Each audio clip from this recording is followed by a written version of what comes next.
What happens when the most famous child in the world decides to stop playing the game?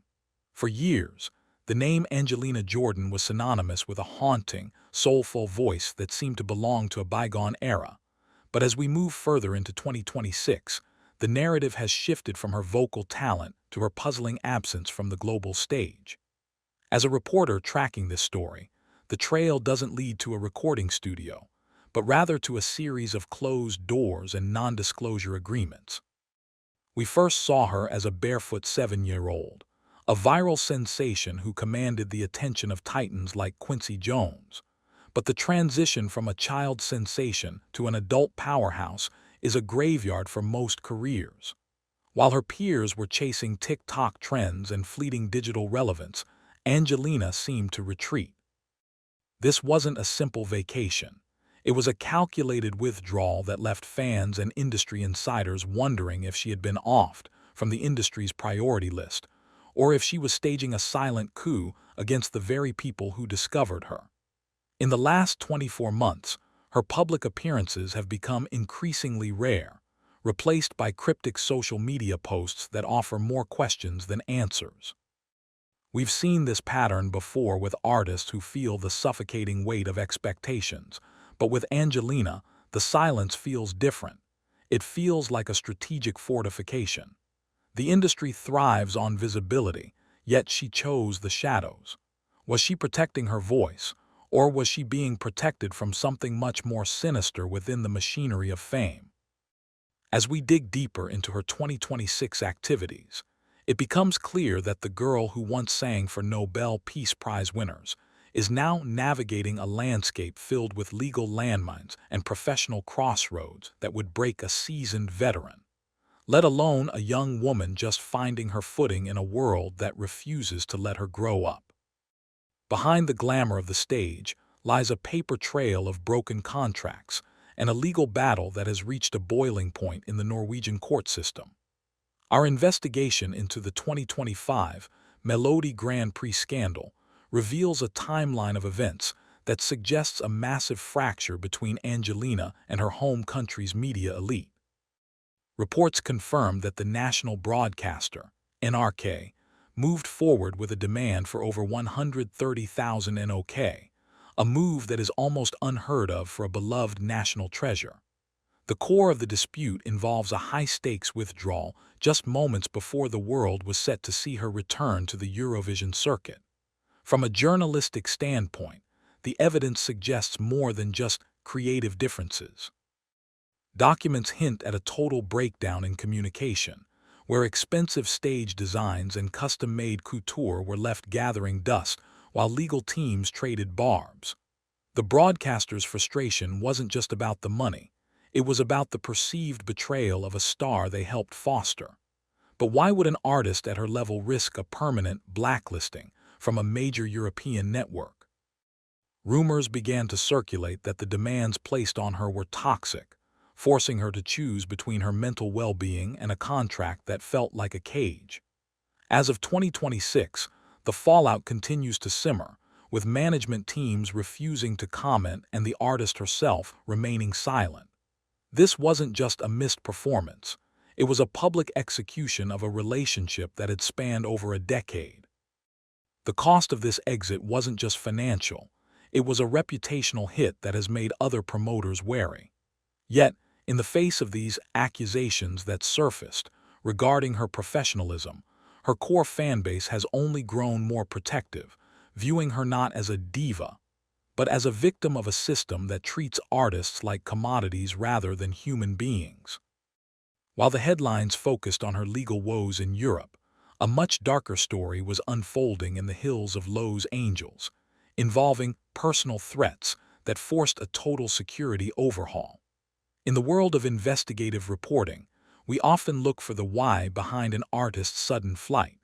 And for Angelina, the answer may lie in a series of terrifying security breaches that occurred during the California wildfires. Her legal counsel eventually went on record, citing that the withdrawal from major events wasn't a choice, but a necessity due to unforeseen threats against her person. On YouTube and social media, theories ran wild. Some suggested a stalker, Others hinted at industry fixers trying to intimidate her family-led management. Whatever the truth, the result was a young woman who went from performing in front of thousands to living behind a wall of private security. This period of isolation is where the rumors of her being over or done began to take root, but the reality was far more complex. We've uncovered that during this time, her inner circle, specifically her mother and grandmother, tightened their grip on her schedule, effectively cutting off outside influence. In the high-stakes world of LA music, being unreachable is often seen as a death sentence for a career, but for Angelina, it seemed to be a survival tactic. The unpleasantness of these threats has never been fully detailed in a police report available to the public, which only adds to the mystique.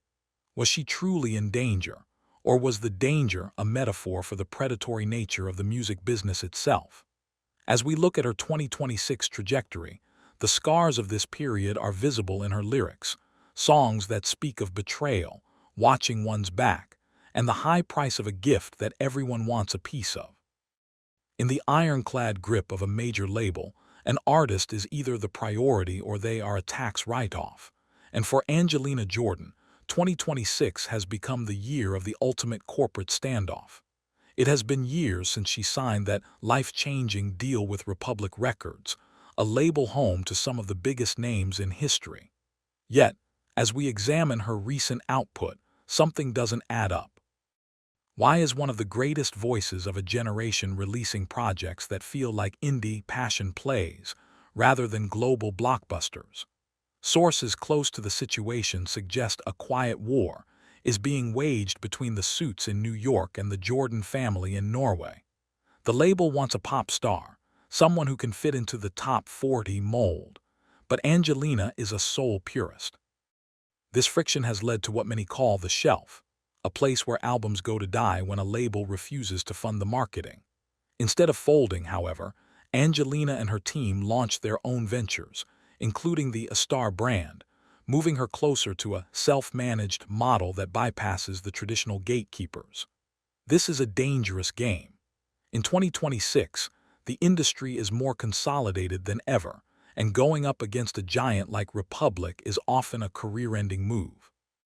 But if you look at the numbers, her independent spirit is what keeps her Angel fan base so loyal. They don't want a manufactured version of her. They want the raw, unfiltered journal entries she's been turning into music. The exposed truth here is that the music industry doesn't know what to do with a woman who refuses to be marketed.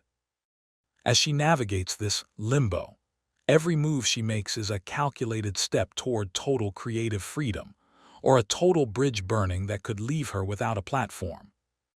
Every legend has a make or break moment, and for Angelina Jordan, that moment arrived on January 31, 2026, under the neon lights of the Las Vegas Strip.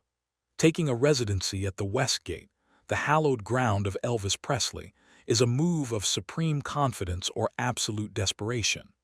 Our team analyzed the lead-up to this event, and the tension was palpable. This wasn't just a concert. It was a relaunch designed to prove she could command an American audience without the child star gimmick. For years, critics argued she was a cover artist who couldn't transition into original material. The Vegas show was her answer, but the stakes couldn't be higher. The overhead for a show of that magnitude is astronomical, and in 2026, the Vegas market is notoriously fickle. If she failed to sell out, the narrative would be set in stone. She was a viral has-been. However, reports from the ground suggest something else happened. The room wasn't filled with casual tourists, but with a global pilgrimage of fans who flew in from Europe and Asia. She performed songs from her 2025 release Secret of the Soul, a project that many call her most honest work to date. But the question remains, is Vegas a stepping stone to a world tour, or is it a golden cage where artists go to live out their days in a comfortable loop? As we watch the footage from 2026, the barefoot girl is gone, replaced by a sophisticated, somewhat guarded performer who knows exactly how much of herself to give away. She is playing the long game, betting that her timeless voice will outlast the fast food music of her contemporaries. As we conclude this investigative look into the life of Angelina Jordan in 2026, we are left with a portrait of a woman who has successfully survived the prodigy's curse, but at a cost that few can truly understand. She has navigated legal drama, security scares, and industry ghosting, emerging not as the pop star the labels wanted, but as the artist she insisted on being. The shocking reality is that she might never be the next Taylor Swift, because she was never meant to be. Her path is more akin to the jazz greats of the past, lonely, uncompromising, and deeply private.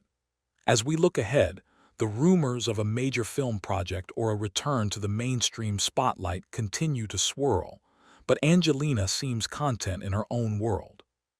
She has built a fortress around her career, manned by her family and fueled by a voice that remains one of the wonders of the modern age.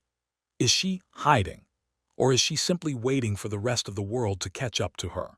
In a 2026 landscape filled with manufactured talent, her authenticity is her greatest weapon and her greatest liability. Whatever happens next, whether she dominates the charts or remains a hidden gem, the story of Angelina Jordan serves as a powerful reminder that in the music business, the most rebellious thing you can do is stay true to yourself. The girl who once captured our hearts with a sad song has grown up, and she's no longer asking for permission to sing.